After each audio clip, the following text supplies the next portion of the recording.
PSC പഠനമുറിയുടെ പുതിയൊരു ക്ലാസ്സിലേക്ക് സ്വാഗതം. 2024 ഡിഗ്രി ലെവൽ പ്രിലിമിനറി എക്സാമിന് വേണ്ടി അറൈവൽ ഓഫ് യൂറോപ്യൻസ് എന്ന ടോപ്പിക്കിലെ ഏതാനും ചോദ്യങ്ങൾ നോക്കാം. കടൽ മാർഗം ഇന്ത്യയിലെത്തിയ ആദ്യ യൂറോപ്യന്മാർ പോർച്ചുഗീസുകാരാണ്. കടൽ മാർഗം ഇന്ത്യയിലെത്തിയ ആദ്യ യൂറോപ്യന്മാർ പോർച്ചുഗീസുകാരാണ്. ഇന്ത്യ കണ്ടെത്താനുള്ള ഔദ്യോഗിക ശ്രമം ആരംഭിച്ചത് കൊളംബസ് ആണ്. ഇന്ത്യ കണ്ടെത്താനുള്ള ഔദ്യോഗിക ശ്രമം ആരംഭിച്ചതാരാണ്? കൊളംബസ് ആണ്. ആഫ്രിക്കയിലെ ശുഭപ്രതീക്ഷാ മുനമ്പ് ചുറ്റി സഞ്ചരിച്ച ആദ്യ പോർച്ചുഗീസ് നാവികൻ ബർത്തലോമിയ ഡയസ് ആണ്. ആഫ്രിക്കയിലെ ശുഭപ്രതീക്ഷാ മുനമ്പ് ചുറ്റി സഞ്ചരിച്ച ആദ്യ പോർച്ചുഗീസ് നാവികൻ ബർത്തലോമിയ ഡയസ് ആണ്. പോർച്ചുഗീസുകാർ ഗോവ പിടിച്ചെടുത്തത് ബീജാപ്പൂർ സുൽത്താനിൽ നിന്നാണ്. പോർച്ചുഗീസുകാർ ഗോവ പിടിച്ചെടുത്തത് ആരിൽ നിന്നാണ്? ബീജാപ്പൂർ സുൽത്താനിൽ നിന്നാണ്. ഇന്ത്യയുമായി കച്ചവട ബന്ധം സ്ഥാപിച്ച കത്തോലിക്കൻ മതവിഭാഗക്കാരാണ് പോർച്ചുഗീസുകാർ. ഇന്ത്യയുമായി കച്ചവട ബന്ധം സ്ഥാപിച്ച കത്തോലിക്കൻ മതവിഭാഗക്കാരാണ് പോർച്ചുഗീസുകാർ. പോർച്ചുഗീസ് രാജാവ് ഇംഗ്ലണ്ടിലെ ചാൾസ് രണ്ടാമന് സ്ത്രീധനമായി നൽകിയ ഇന്ത്യൻ പ്രദേശമാണ് ബോംബെ ദ്വീപ്. പോർച്ചുഗീസ് രാജാവ് ഇംഗ്ലണ്ടിലെ ചാൾസ് രണ്ടാമന് സ്ത്രീധനമായി നൽകിയ ഇന്ത്യൻ പ്രദേശം ബോംബെ ദ്വീപാണ്. പോർച്ചുഗീസ് ഈസ്റ്റ് ഇന്ത്യ കമ്പനി ഇന്ത്യയിൽ സ്ഥാപിതമായതെന്നാണ്? 1628 ഏത് വർഷമാണ് പോർച്ചുഗീസ് ഈസ്റ്റ് ഇന്ത്യ കമ്പനി ഇന്ത്യയിൽ സ്ഥാപിതമായത്? 1628. പോർച്ചുഗീസ് ഇന്ത്യയിലെ അവസാനത്തെയും 128ാമത്തതുമായ ഗവർണർ ജനറലാണ് അന്റോണിയോ വാസിലോ ഇ സിൽവ. ആരാണ് പോർച്ചുഗീസ് ഇന്ത്യയിലെ അവസാനത്തേതും 128ാമത്തതുമായ ഗവർണർ ജനറലാണ് Antonio Vassalo e Silva. Vasco da Gama കേരളത്തിൽ ആദ്യമായി എത്തിയത് 1498 മെയ് 20 വാസ്കോഡ ഗാമ കേരളത്തിൽ ആദ്യമായി എത്തിയത് 1498 മെയ് 20. വാസ്കോഡ ഗാമയെ ഇന്ത്യയിലേക്ക് അയച്ച പോർച്ചുഗീസ് ഭരണാധികാരി മാനുവൽ ഒന്നാമനാണ്. വാസ്കോഡ ഗാമയെ ഇന്ത്യയിലേക്ക് അയച്ച പോർച്ചുഗീസ് ഭരണാധികാരി മാനുവൽ ഒന്നാമനാണ്. വാസ്കോഡ ഗാമ സഞ്ചരിച്ച കപ്പൽ ഏതാണ്? സെന്റ് ഗബ്രിയേൽ ആണ്. വാസ്കോഡ ഗാമ സഞ്ചരിച്ച കപ്പലാണ് സെന്റ് ഗബ്രിയേൽ. കേരളത്തിലെത്തിയ ആദ്യ യൂറോപ്യനാണ് വാസ്കോഡ ഗാമ. കേരളത്തിലെത്തിയ ആദ്യ യൂറോപ്യനാണ് വാസ്കോഡ ഗാമ. വാസ്കോഡ ഗാമ ആദ്യമായി കേരളത്തിലെത്തിയ വർഷം 1498 എന്നാണ് ഡേറ്റ് മുൻപ് പറഞ്ഞല്ലോ. വാസ്കോഡ ഗാമ കേരളത്തിൽ ആദ്യമായി എത്തിയത് എന്നാണ്? 1498 മെയ് 20 വാസ്കോഡ ഗാമ ആദ്യമായി കേരളത്തിലെത്തിയ വർഷം ചോദിച്ചാൽ 1498. വാസ്കോഡ ഗാമ രണ്ടാമതായി കേരളത്തിലെത്തിയ വർഷം 1502. ഒന്നാമതെത്തിയത് 1498 രണ്ടാമത് വന്നത് 1502. വാസ്കോഡ ഗാമ അവസാനമായി കേരളത്തിലെത്തിയ വർഷം 1524. വാസ്കോഡ ഗാമ അവസാനമായി കേരളത്തിലെത്തിയ വർഷം 1524. വാസ്കോഡ ഗാമ പോർച്ചുഗീസ് വൈസ്രോയിയായി കേരളത്തിലെത്തിയ വർഷം 1524. 1524 അവസാനമായി കേരളത്തിലെത്തിയ വർഷം 1524. വാസ്കോഡ ഗാമ അവസാനമായി കേരളത്തിലെത്തിയത് എങ്ങനെയായിരുന്നു? പോർച്ചുഗീസ് വൈസ്രോയിയായി ആയിരുന്നു കേരളത്തിലെത്തിയത്. വാസ്കോഡ ഗാമയുടെ ഭൗതികാവശിഷ്ടം ആദ്യം അടക്കം ചെയ്തിരുന്ന പള്ളി സെന്റ് ഫ്രാൻസിസ് ചർച്ചാണ്. വാസ്കോഡ ഗാമയുടെ ഭൗതികാവശിഷ്ടം ആദ്യം അടക്കം ചെയ്തിരുന്ന പള്ളി സെന്റ് ഫ്രാൻസിസ് ചർച്ചാണ്. വാസ്കോഡ ഗാമയോട് കച്ചവടത്തിന് എതിർപ്പ് കാട്ടിയ കേരളത്തിലെ ഭരണാധികാരിയാണ് കോഴിക്കോട് സാമൂതിരി. വാസ്കോഡ ഗാമയോട് കച്ചവടത്തിന് എതിർപ്പ് കാട്ടിയ കേരളത്തിലെ ഭരണാധികാരി കോഴിക്കോട് സാമൂതിരിയാണ്. വാസ്കോഡ ഗാമ അന്തരിച്ച വർഷം 1524 ഡിസംബർ 24. വാസ്കോഡ ഗാമ അന്തരിച്ച വർഷം ഏതാണ്? 1524 ഡിസംബർ 24. കേരളത്തിൽ വെച്ചാണ് അദ്ദേഹം മരണപ്പെട്ടത്. അദ്ദേഹത്തിൻ്റെ ഭൗതികാവശിഷ്ടം ആദ്യം അടക്കം ചെയ്തിരുന്ന പള്ളി ഏതാണ്? സെന്റ് ഫ്രാൻസിസ് ചർച്ചാണ്. വാസ്കോഡ ഗാമ ലിസ്ബണിലേക്ക് മടങ്ങിപ്പോയ വർഷം 1499. അതായത് 1498 മെയ് 20 വാസ്കോഡ ഗാമ ആദ്യമായി കേരളത്തിലെത്തി. ഇവിടെ നിന്ന് അതിനുശേഷം ലിസ്ബണിലേക്ക് മടങ്ങിപ്പോയത് 1499. വാസ്കോഡ ഗാമയുടെ ഭൗതിക ശരീരം കൊച്ചിയിൽ നിന്നും മാറ്റി പോർച്ചുഗീസിലേക്ക് കൊണ്ടുപോയിട്ടുണ്ട്. അതേതായിരുന്നു വർഷം? 1539. ശ്രദ്ധിക്കുക, ഇതെല്ലാം ചെറുതായി തോന്നാം, പക്ഷേ എങ്കിലും പരീക്ഷയ്ക്ക് വരുമ്പോൾ നമുക്ക് കൺഫ്യൂഷനായിട്ട് തെറ്റാൻ സാധ്യതയുണ്ട്. അതുകൊണ്ട് ശ്രദ്ധിച്ച് കേട്ട് പഠിക്കുക. വാസ്കോഡ ഗാമയുടെ ഭൗതികാവശിഷ്ടം ഇപ്പോൾ സ്ഥിതി ചെയ്യുന്നത് ജെറോനിമസ് കത്തീഡ്രലിലാണ്. വാസ്കോഡഗാമയുടെ ഭൗതികാവശിഷ്ടം ഇപ്പോൾ സ്ഥിതി ചെയ്യുന്നത് ജെറോനിമസ് കത്തീഡ്രലിലാണ്. വാസ്കോഡഗാമ എന്ന സ്ഥലം സ്ഥിതി ചെയ്യുന്നത് എവിടെയാണ്? ഗോവയിലാണ്. വാസ്കോഡഗാമ എന്ന സ്ഥലം സ്ഥിതി ചെയ്യുന്നത് ഗോവയിലാണ്. ഇന്ത്യൻ മഹാസമുദ്രത്തിലെ സേനാധിപതി എന്ന് വാസ്കോഡഗാമയെ വിശേഷിപ്പിച്ചത് മാനുവൽ രാജാവാണ്. ഇന്ത്യൻ മഹാസമുദ്രത്തിലെ സേനാധിപതി എന്ന് വാസ്കോഡഗാമയെ വിശേഷിപ്പിച്ചത് മാനുവൽ രാജാവാണ്. ഡച്ചുകാർ ഇന്ത്യയിൽ വന്ന വർഷം AD 1595 ഡച്ചുകാർ ഇന്ത്യയിൽ വന്ന വർഷം AD 1595 ഇന്ത്യയിൽ ഡച്ച് ഈസ്റ്റ് ഇന്ത്യ കമ്പനി സ്ഥാപിതമായത് AD 1602 ഇന്ത്യയിൽ ഡച്ച് ഈസ്റ്റ് ഇന്ത്യ കമ്പനി സ്ഥാപിതമായത് AD 1602 ഡച്ചുകാർ ഇന്ത്യയിൽ വന്ന വർഷം AD 1595 ഈസ്റ്റ് ഇന്ത്യ കമ്പനി സ്ഥാപിതമാക്കിയത്, അതായത് ഡച്ച് ഈസ്റ്റ് ഇന്ത്യ കമ്പനി സ്ഥാപിതമായത് AD 1602 ഇന്ത്യയിൽ രണ്ടാമതായി എത്തിയ യൂറോപ്യൻ ശക്തികളാണ് ഡച്ചുകാർ. ഇന്ത്യയിൽ നിന്നും ആദ്യം തിരിച്ചുപോയ യൂറോപ്യൻ ശക്തിയും ഡച്ചുകാരാണ്. ഡച്ചുകാർ ഇന്ത്യയിൽ ആദ്യത്തെ ഫാക്ടറി സ്ഥാപിച്ചത് മസൂലി പട്ടണത്തിലാണ്. ഇതൊക്കെ എപ്പോഴും ചോദിച്ചിട്ടുള്ളതാണ്, ശ്രദ്ധിക്കുക. ഡച്ചുകാർ ഇന്ത്യയിൽ ആദ്യത്തെ ഫാക്ടറി സ്ഥാപിച്ചത് മസൂലി പട്ടണത്തിലാണ്. ഡച്ചുകാർ ഉൾപ്പെടുന്ന മതവിഭാഗം പ്രൊട്ടസ്റ്റന്റുകൾ ആണ്. ഡച്ചുകാർ ആരെ പരാജയപ്പെടുത്തിയാണ് കൊല്ലം പിടിച്ചെടുത്തത്?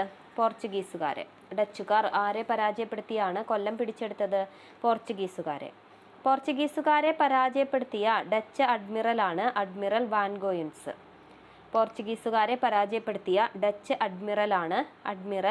ഗോയുൻസ്. ഡച്ചുകാർ പോർച്ചുഗീസുകാരിൽ നിന്നും കൊല്ലം പിടിച്ചെടുത്തത് 1658 ഡച്ചുകാർ പോർച്ചുഗീസുകാരിൽ നിന്നും കൊല്ലം പിടിച്ചെടുത്ത വർഷം 1658 ഡച്ചുകാർ പോർച്ചുഗീസുകാരിൽ നിന്നും കൊച്ചി പിടിച്ചെടുത്ത വർഷം 1663 ഡച്ചുകാർ പോർച്ചുഗീസുകാരിൽ നിന്നും കൊച്ചി പിടിച്ചെടുത്ത വർഷം 1663 ഇന്ത്യയിൽ പാശ്ചാത്യ ശാസ്ത്രം പ്രചരിപ്പിച്ചത് ഡച്ചുകാരാണ്. 1744 കൊച്ചിയിൽ ബോൾഗാട്ടി കൊട്ടാരം നിർമ്മിച്ചത്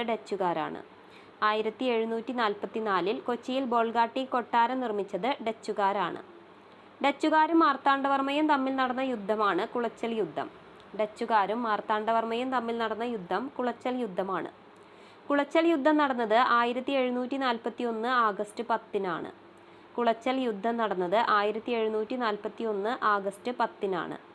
കുളച്ചൽ യുദ്ധത്തിന് മാർത്താണ്ഡവർമ്മ തടവുകാരനാക്കിയ ഡച്ച് കപ്പിത്താനാണ് ഡിലനോയ്.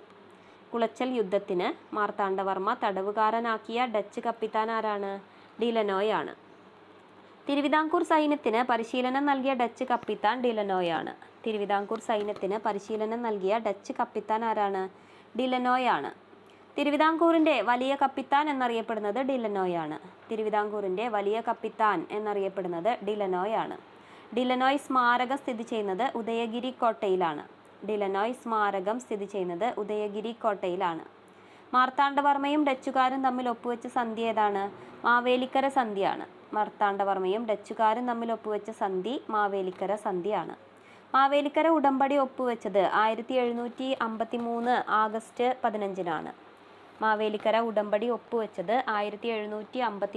ആഗസ്റ്റ് 15 ഇന്ത്യയിൽ ഡച്ച് പതനത്തിന് കാരണമായ സന്ധിയാണ് മാവേലിക്കര സന്ധിയാണ്. ഇന്ത്യയിൽ വ്യാപാരത്തിനായി എത്തിയ ആദ്യ യൂറോപ്യന്മാർ പോർച്ചുഗീസുകാരാണ്. പോർച്ചുഗീസുകാരും കോഴിക്കോട് സാമൂതിരിയും തമ്മിൽ കണ്ണൂർ സന്ധി ഒപ്പുവെച്ച വർഷം 1513. കോഴിക്കോട് സാമൂതിരിയും തമ്മിൽ കണ്ണൂർ സന്ധി ഒപ്പുവെച്ച വർഷം 1513. കുഞ്ഞാലിമരയ്ക്കാർ നാലാമനെ പോർച്ചുഗീസുകാർ വധിച്ച വർഷം 1600. പോർച്ചുഗീസുകാർ വധിച്ച വർഷം 1600 ഡച്ചുകാർ കൊല്ലം പിടിച്ചടക്കിയ വർഷം 1658. ലന്തക്കാർ എന്നറിയപ്പെടുന്നത് ഏത് വിദേശീയരാണ്? ഡച്ചുകാരാണ്. പറങ്കികൾ എന്നറിയപ്പെട്ട വിദേശീയർ പോർച്ചുഗീസുകാരാണ്. ഇന്ത്യയിൽ യൂറോപ്യന്മാരുടെ സംഭാവനയെ പറ്റി നോക്കാം. ഇന്ത്യയിൽ യൂറോപ്യന്മാർ നിർമ്മിച്ച ആദ്യ കോട്ട മാനുവൽ കോട്ടയാണ്.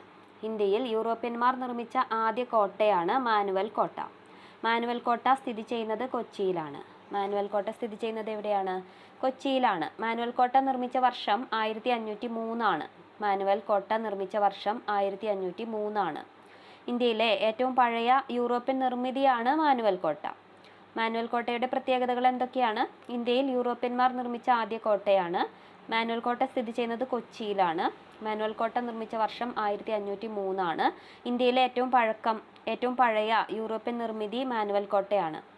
ഡച്ചുകാരുടെ ഏറ്റവും വലിയ സംഭാവനയാണ് ഹോർത്തൂസ് മലബാറിക്കസ്. ഡച്ചുകാരുടെ ഏറ്റവും വലിയ സംഭാവന ഏതാണ്? ഹോർത്തൂസ് മലബാറിക്കസ് ആണ്. ഹോർത്തൂസ് മലബാറിക്കസ് എന്ന വാക്കിനർത്ഥം മലബാറിന്റെ പൂന്തോട്ടം എന്നാണ്. ഹോർത്തൂസ് മലബാറിക്കസ് എന്ന വാക്കിനർത്ഥം മലബാറിന്റെ പൂന്തോട്ടം. ഹോർത്തൂസ് മലബാറിക്കസ് പ്രസിദ്ധീകരിച്ച ഭാഷ ലാറ്റിനാണ്. ഹോർത്തൂസ് മലബാറിക്കസ് പ്രസിദ്ധീകരിച്ച ഭാഷ ലാറ്റിനാണ്. ഹോർത്തൂസ് മലബാറിക്കസിൽ പ്രതിപാദിച്ചിരിക്കുന്നത് മലബാറിലെ സസ്യജാലങ്ങളെക്കുറിച്ചാണ്. ഹോർത്തൂസ് മലബാറിക്കസിൽ പ്രതിപാദിച്ചിരിക്കുന്നത് മലബാറിലെ സസ്യജാലങ്ങളെക്കുറിച്ചാണ്. കേരളാരാമം എന്നറിയപ്പെടുന്ന ഗ്രന്ഥമാണ് ഹോർത്തൂസ് മലബാറിക്കസ്. കേരളാരാമം എന്നറിയപ്പെടുന്ന ഗ്രന്ഥമാണ് ഹോർത്തൂസ് മലബാറിക്കസ്. ഹോർത്തൂസ് മലബാറിക്കസ് പ്രസിദ്ധീകരിച്ച കാലഘട്ടം 1678 മുതൽ 1703 വരെയാണ്. ഹോർത്തൂസ് മലബാറിക്കസ് പ്രസിദ്ധീകരിച്ച കാലഘട്ടം 1678 മുതൽ 1703 വരെയാണ്. ഹോർത്തൂസ് മലബാറിക്കസിലെ ആകെ വാല്യങ്ങൾ 12 ആണ്. ഹോർത്തൂസ് മലബാറിക്കസിലെ ആകെ വാല്യങ്ങൾ 12 ആണ്. മലയാള ലിപി അച്ചടിച്ച ആദ്യ ഗ്രന്ഥമാണ് ഹോർത്തൂസ് മലബാറിക്കസ്. മലയാള ലിപി അച്ചടിച്ച ആദ്യ ഗ്രന്ഥമാണ് ഹോർത്തൂസ് മലബാറിക്കസ്.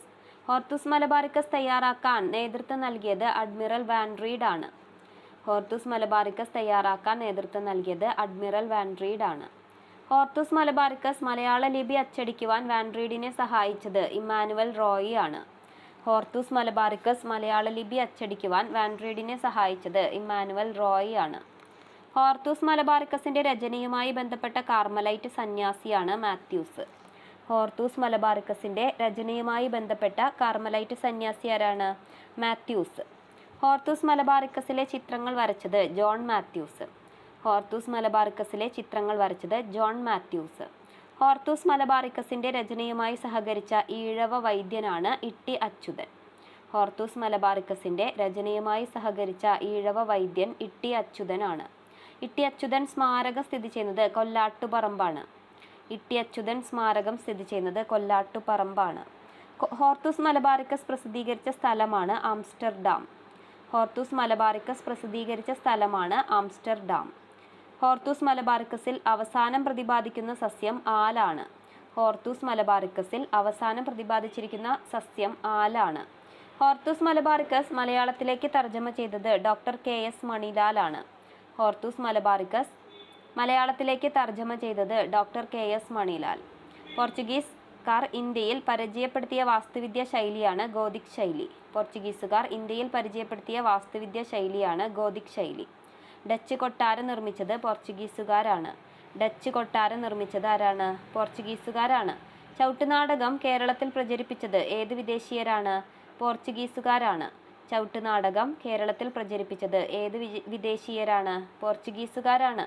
കേരളത്തിൽ മരച്ചീനി കൊണ്ടുവന്നത് പോർച്ചുഗീസുകാരാണ്. കൈതച്ചക്ക കൊണ്ടുവന്നതും പോർച്ചുഗീസുകാരാണ്. കേരളത്തിൽ മരച്ചീനി, കൈതച്ചക്ക ഇതൊക്കെ കൊണ്ടുവന്നത് ഏത് വിദേശീയരാണ്? പോർച്ചുഗീസുകാരാണ്. നമ്മൾ പറഞ്ഞുകൊണ്ടിരിക്കുന്നത് 2024 ഡിഗ്രി ലെവൽ പ്രിലിമിനറി എക്സാമിന് വേണ്ടി കേരള ചരിത്രത്തിലെ യൂറോപ്യന്മാരുടെ ആഗമനം, അവരുടെ സംഭാവന എന്നീ ടോപ്പിക്കുകളിൽ നിന്നാണ്. പുതിയ അറിവുകളുമായി അടുത്ത ക്ലാസ്സിൽ കാണാം. നന്ദി.